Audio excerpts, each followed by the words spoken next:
Hi, Romans here and welcome to a three-part series called Sounds Behind a Record, where I'm going to talk about the album Persons in Life. And if you're watching this video, you are probably familiar with the record. If not, what makes it unique is that it's a pretty heavy prog rock without guitars. Instead you have drums, bass, saxophone and keyboards. And because this album is so based on the bass guitar, in these three videos I'm going to talk about my pedal board, all the pedal effects that I've used, all the different pedal combinations, my bass technique that I've used and how I approached certain tracks, also my other equipment, and the difference between the actual sounds on the album and how I perform the songs live. When it comes to the pedal board, the only thing that you will see in this video, and I didn't have in the studio, is the Boss ES8 MIDI switcher, which is a fantastic tool. So when I went to the studio, my pedal board was kind of traditional pedal board in a way that I had pedals in a certain order and I had to think about how to put them in the order so that it would make sense from a sonical point of view. And on this picture you can see that original pedal board and the order in which the pedals went. And I remember when we were rehearsing these tracks, there was just so much tap dancing involved that it almost made the songs unplayable live and even in the rehearsal. So Boss ES8 really saved me, and it really enabled me to perform the songs in the way I recorded them.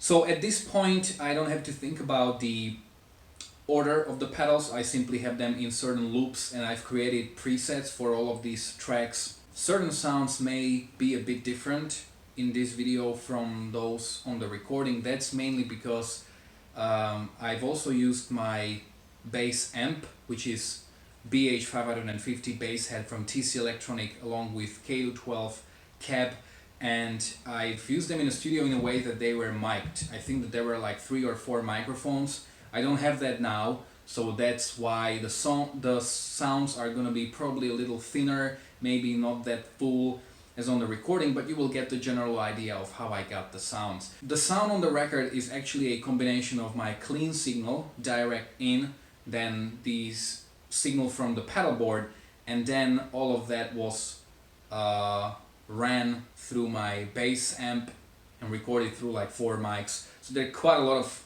tracks to actually make my bass sound, but you will get the general idea of what pedal effects I've used and so on. In this first video I'm going to talk about the first and the third track of the album, so We're Building Our Own Monument and Living in Fear. Why I'm putting these two songs in the first video is that I've used the same tuning for both of these tracks, so it's like the standard tuning but half a step lower for all the strings.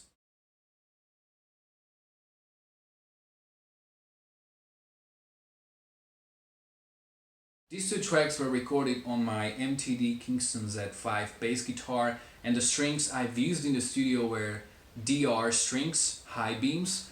Currently I have the fat beams on because I wanted to try them out.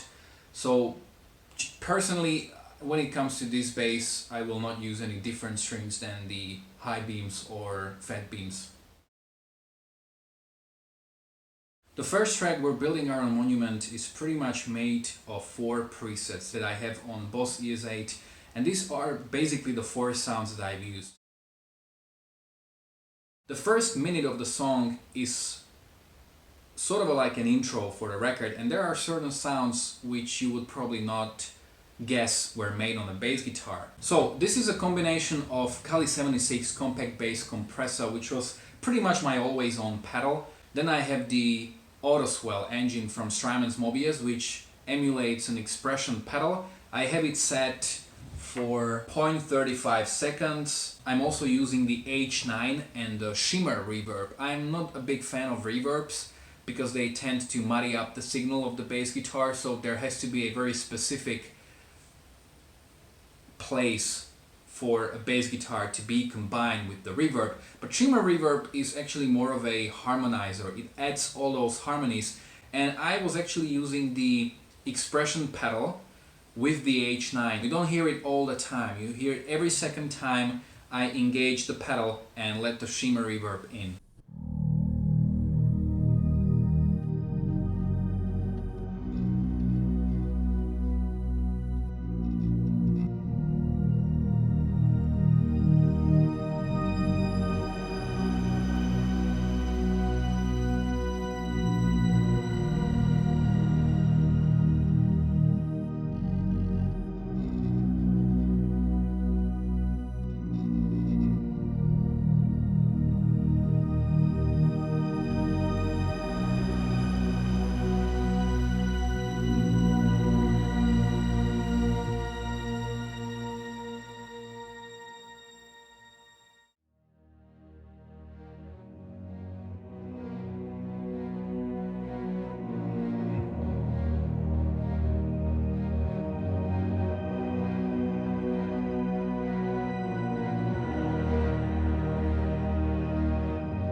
Then when the song kicks in, that's pretty much the combination of the Cali76 compact bass compressor with the B7K from Darkglass Electronics, which is essentially the overdrive and preamp. So basically when the riff kicks in, I just use these two pedals, and this combination was used quite often on the album.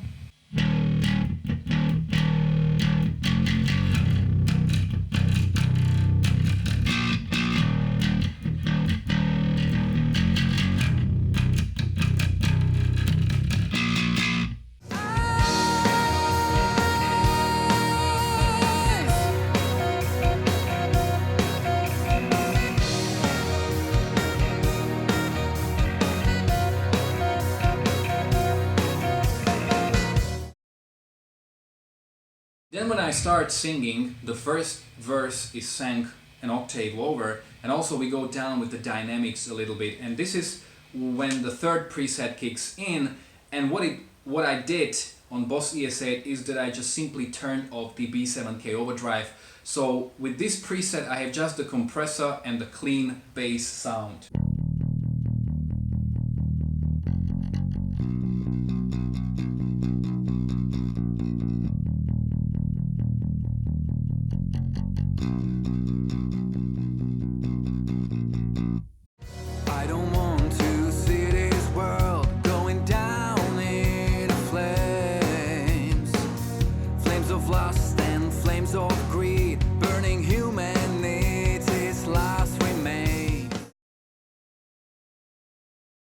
This is actually a song that I recorded using my fingers, but when I was recording the chorus I used the pick because there's this very rhythmical aspect to it that I just simply wasn't able to do with my hand. And when we get to the chorus, it's almost the same as when the song started. So again, we have the compressor, the B7K overdrive, plus I edit multi-chorus from Strymon's Mobius, and it gives it a little more, let's say, color. And I'm also using a very subtle analog delay, which is called vintage delay, on H9. So it sounds like this.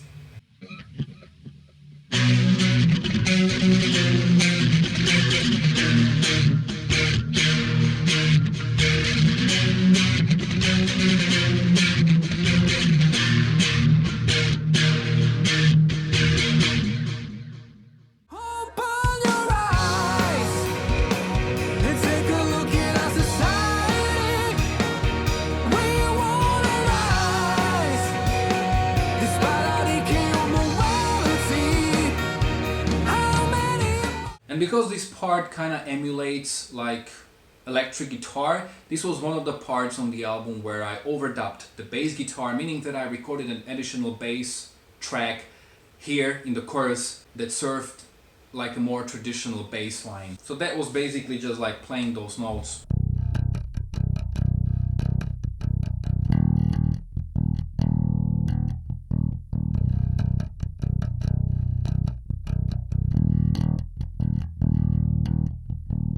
Just to add a little bottom end to that part. I also use this preset in that pre-solo part.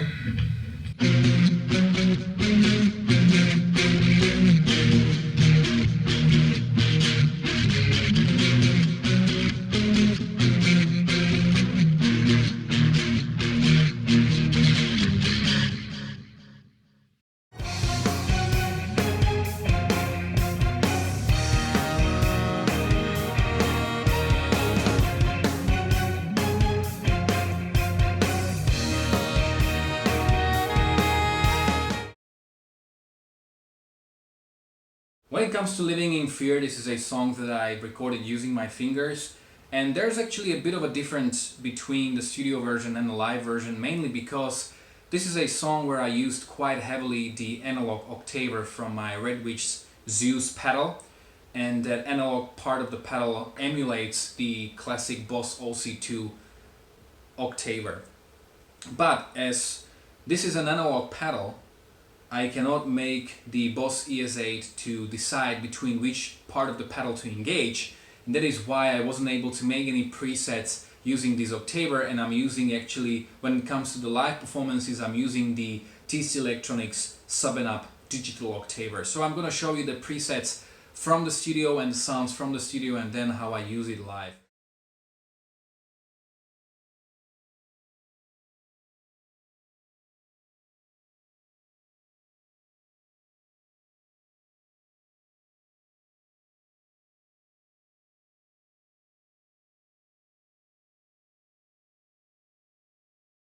So first, when the song kicks in, we hear pretty much a groove on the bass guitar.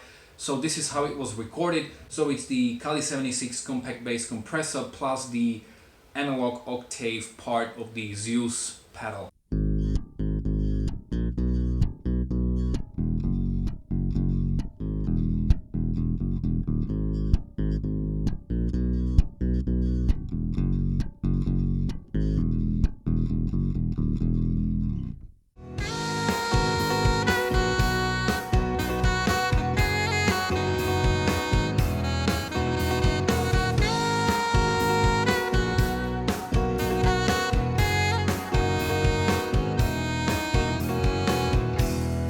When it comes to the live performances, this is how it sounds when I perform the same part with the digital octaver.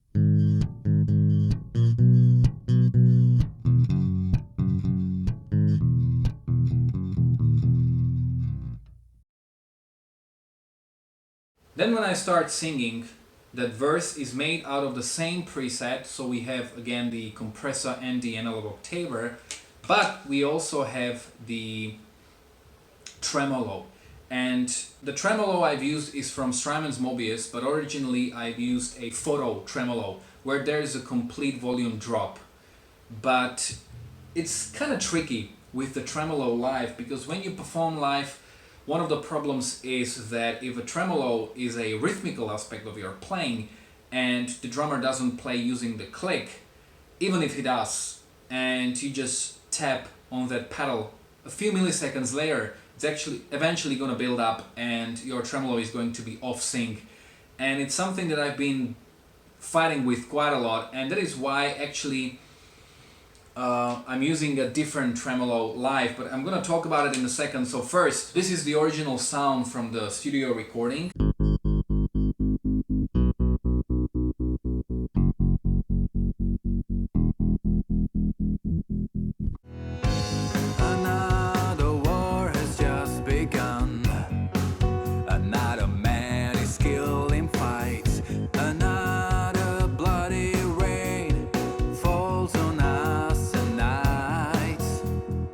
When it comes to the live performances, I'm using the tube tremolo from Strymon's Mobius because that's a little more subtle, and if it happens, and it does quite often, that from a rhythmical point of view it's a bit off, then it's not as perceivable as if it would be with the photo tremolo. Again, instead of the analog octaver, I'm using sub and up from TC.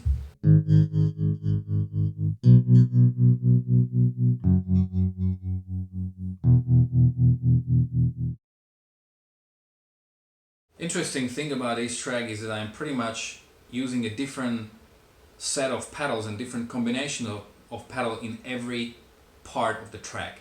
When it comes to the bridge, here I was using the compressor plus the entire pedal Zeus from Redwitch, meaning that I was using not just the analog octaver, but also the fuzz part of the pedal. And I was using a very gated fuzz to give it a very staccato sound and to get rid of all that noise in between the notes. And also the octaver was maxed out, meaning that it was just a sub-bass signal going into the fuzz.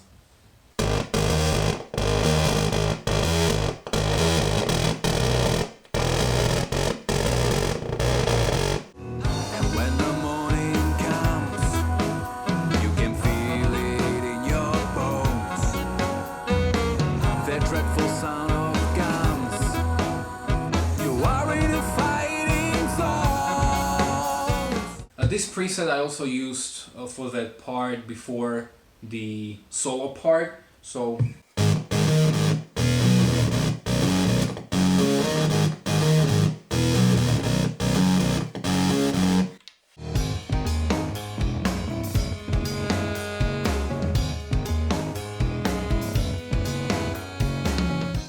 when playing live, I had to go around this and get the similar sound without using the analog octaver from the Zeus pedal. So to get this sound, I'm using the fuzz from Zeus, I'm using the sub-and-up from TC Electronic and the compressor, but I changed the order of the pedals. So in this preset is actually fuzz going into the octaver, which gave me almost identical sound to using Zeus alone.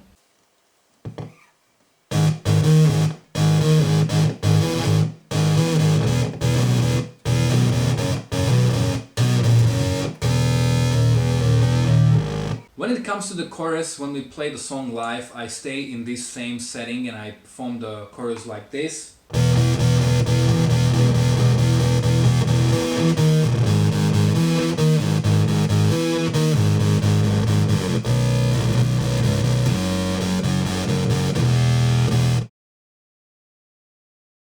But in the studio I recorded this part using just the fuzz from Zeus, and this time it wasn't gated, it was actually full-on fuzz, very hairy, very brutal sound, which is something that maybe this is one of a very few things that I would probably do a bit differently right now.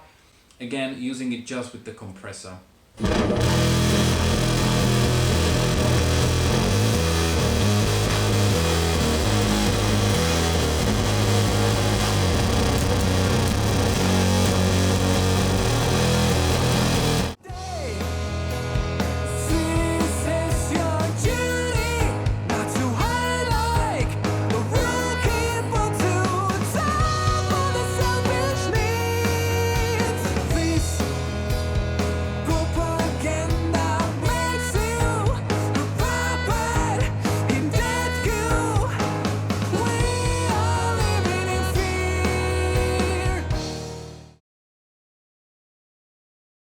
And then there's that part where we hear just piano, drums and bass, and eventually the saxophone plays the solo. So in this part I've used pretty much just my clean bass signal going through the compressor.